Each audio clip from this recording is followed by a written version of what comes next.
আজ পুষ্পরঞ্জন চৌধুরীর জন্মদিন, আর মালতী হবে ওনার জন্মদিনের সেরা উপহার।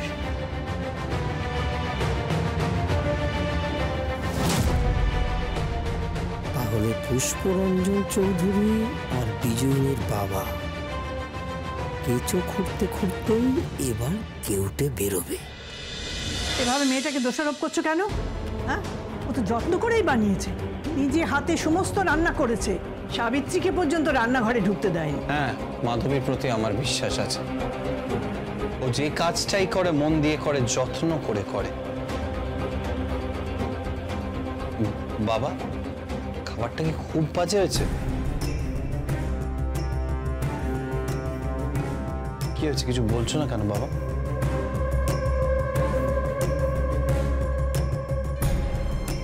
বাবা বলো না।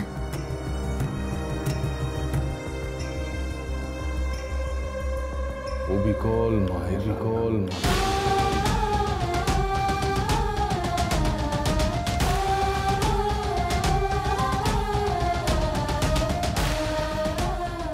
কি হলো, চুপ করে আছো কেন? বলো এবার, উত্তর দাও। অবিকল মায়ের রান্না মনে হচ্ছে মা রান্না করেছে। খুব ভালো রান্না করেছিস মাধবী, খুব ভালো রান্না করেছিস।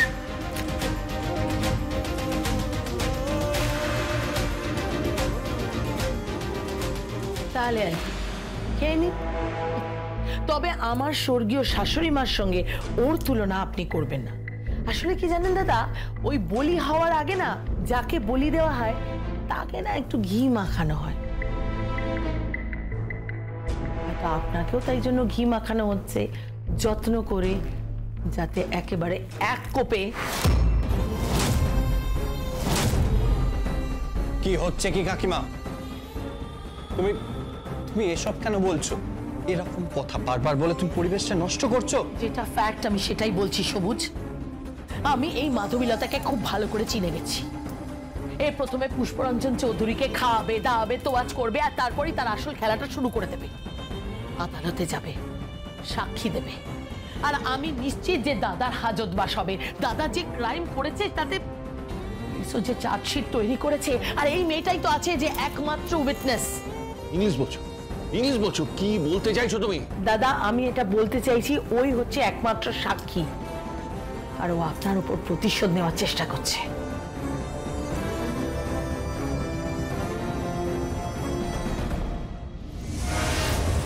কি রে মাধবী, যাকে এত যত্ন করে পায়েস খাওয়াচ্ছিস তাকে হাজতবাস করাবি? আমি এটা বিশ্বাস করি না। মাধবী এ কাজ করতেই পারে না, ওর ঘরে কোনো অবিচার নেই, আর ও নিজের শ্বশুর মশাইকে হাজতবাস করাতে পারে না। কিসের শ্বশুর মশাই?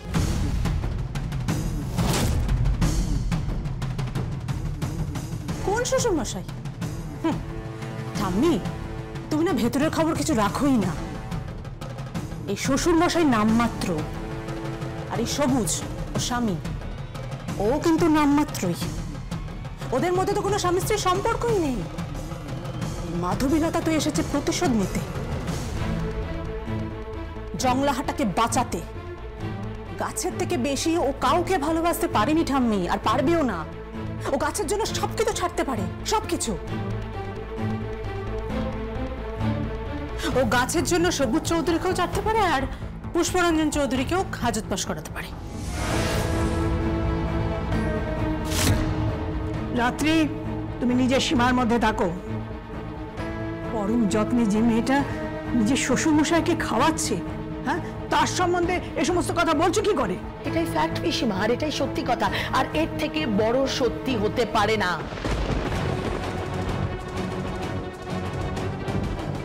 এই মেয়েটা ক্রমাগত দাদাকে ব্ল্যাকমেল করে যাচ্ছে, ক্রমাগত, শুধুমাত্র সাক্ষী দেওয়ার নাম করে একটার পর একটা কাজ গুছিয়ে যাচ্ছে এই মেয়েটা। গির্জার পেছনের জমিটা নিয়েও ও সমস্ত ব্যবস্থা করে ফেলেছিল। ভাগ্যিস আমি হোটেল করার বন্দোবস্ত করে ফেলেছি। দাদা, দাদা, আজকে বিকেলবেলা উকিল বাবু আসবেন, আপনি দয়া করে একটু সইটা করে দেবেন।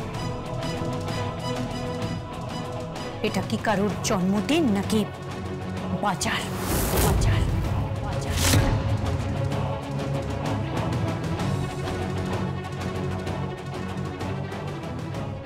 বনানী চৌধুরী নিলাম তুলছেন, সমস্ত সম্পর্ককে নিলামে তুলছেন, নিয়ে তার থেকে আখের গুছায়ে ওই জমিতে আপনি হোটেল বানাইবেন। মাধবীলতাকে যদি তাড়াইতে পারেন তবেই ওই জমিতে হোটেল হবে। মাধবীলতা থাকলেই আপনার অসুবিধা হবে। একটা কথা শুনে রাখুন, মাধবীলতা এই বাড়িতে থাকুক কি চংলাওটায় কিংবা পৃথিবীর যে কোনো প্রান্তে থাকুক, কাজ করতে দিবে নাই। আরে আপনাদের হাত কাটলে যেরকম রক্ত ঝরে যন্ত্রণা হয়, তেমনি গাছেদের কাটলেও তাদের কষ্ট হয়, যন্ত্রণা হয়। সেটা আপনাদের চোখে পড়ে নাই, সেটা আপনারা দেখতে পান নাই। স্বার্থপর মাইন্ডসেট জাত।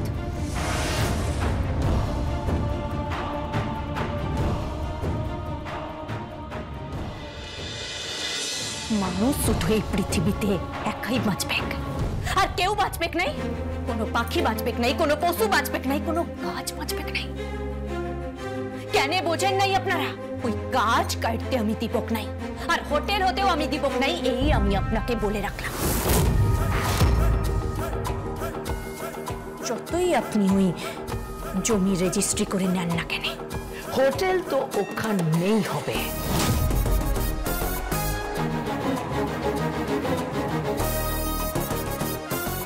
হবে নাই, হবে নাই। সহি সহি কাজ কাটতে আমি দিব নাই। লড়বো, আমি এইখানেও লড়বো। যেখানে যেখানে মাধবীলতা থাকবে সেখানে সেখানে মাধবীলতা লড়বে, আর মানুষকে বলে যাবে গাছ কাটতে নাই। গাছ আপনার মা, আপনার মা। এই জঙ্গল আপনাদের পেরান, আর মাকে রক্ষা করার দায়িত্ব আপনাদের।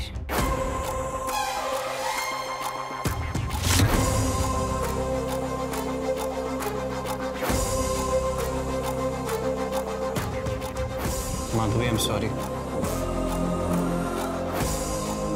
পরিবারের পক্ষ থেকে আমি তোমার কাছে ক্ষমা চাইছি।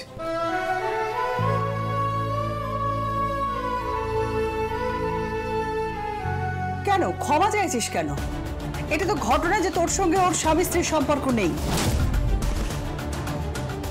আর যে মেয়ে শ্বশুরমশাইয়ের গলায় হেসো ধরেছিল সেই আবার তাকে পায়েস করে খাওয়াচ্ছে, এটা কি বিশ্বাসযোগ্য? এটা বিশ্বাস করা সম্ভব? তুই ওকে চিনিস না, এই ধরনের মেয়েদের তুই জানিস না। ওর মনে অন্য পরিকল্পনা আছে। জংলা হাঁটার জন্য ও সব কিছু করতে পারে। ও তোকে ছাড়তে পারে, ওই পরিবারকে ছাড়তে পারে, পুষ্পরঞ্জন চৌধুরীকে জেল হাজতে বাস করাতেও পারে।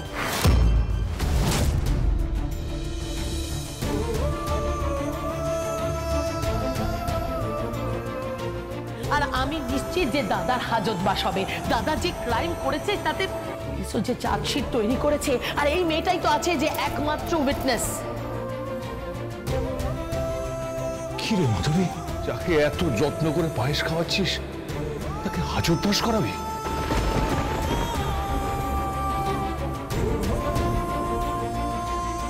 আমি তোমার কাছে হাত জোড় করছি, আমার স্বামীর হাজতবাস করিয়ে দিও না।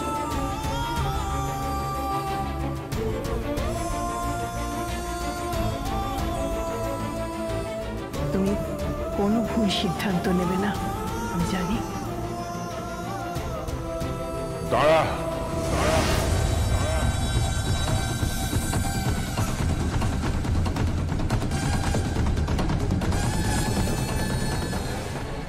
শুধু ছৌ নাচলে হবে না মাধবী। আজকে পার্টি হলে সকলের সামনে তোমাকে অপদস্থ করার জন্য কাকিমা, পিসিমণি, বৌমণি কিন্তু উঠে পড়ে লাগবে, তোমাকে ইনসাল্ট করতে চাইবে মাধবী, আর তার জন্যই এই প্ল্যান।